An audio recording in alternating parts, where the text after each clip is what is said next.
Good morning everyone. আসসালামু আলাইকুম। সবাই কেমন আছেন? আশা করি ভালো আছেন, আমিও ভালো আছি। এই তো সকাল সকাল উঠে নাস্তা করে ফেললাম মেয়ে আর আমি রুটি আর চা আর আমার মেয়ে নুডলস। তারপরে আমার আব্বু বাজারে চলে গেল, সেখান থেকে অনেক অনেক বাজার নিয়ে আসছে। এই প্রথম রোজার মাসটা আমি প্রথম দিনই আমার বাবার বাড়িতে রোজা রাখবো, আমার কাছে খুবই ভালো লাগতেছে। আর আমার বাবা অনেকগুলো বাজার আনছে, কারণ সে রোজার 2 দিন থাকাকালীন সে ইফতারি দিয়ে দেবে মসজিদে।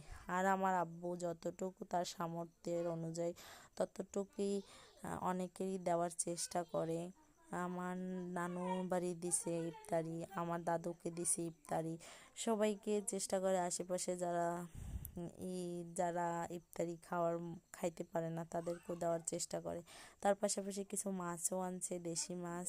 এই তো নদীর আনছে চেওয়া মাছ, তারপর ঘুলসা মাছ, চিংড়ি মাছ, এগুলো দেশি, অনেক ভালো লাগে খেতে। আর লাউ শাকও আনছে, গরুর মাংস, এগুলো আজকে রান্না হবে। খুবই ভালো লাগতেছে আমার কাছে, দেশি মাছ রান্না হবে, গরুর মাংস রান্না হবে। আর আমার মেয়ে দাঁড়িয়ে দাঁড়িয়ে জিজ্ঞাসা করতেছে এটা কি ওটা কি। আর এই তো কুকুরটা সে শুয়ে শুয়ে সারাদিন খায় আর ঘুমায়, তার কোনো আর কাজ নেই। আমার আম্মু গরুর মাংস রান্না করতে সেইটাই রেসিপি। এই তো হলুদ মরিচ দিয়ে তারপর ভালো করে মাখাইয়ে গরুর মাংসটা যদি কষাইয়ে রান্না করে, আমার কাছে কিন্তু খুবই ভালো লাগে। আর আমার মায়ের হাতের রান্না অতুলনীয়, যা বলার বাহিরে। মায়ের হাতের রান্না সব থেকে বেস্ট একটা খাবার, কারণ সবার মায়ের হাতের রান্না করাটা মনে হয় সবারই ভালো লাগে। আমার কাছেও তেমনই ভালো লাগে আমার মায়ের হাতের রান্না।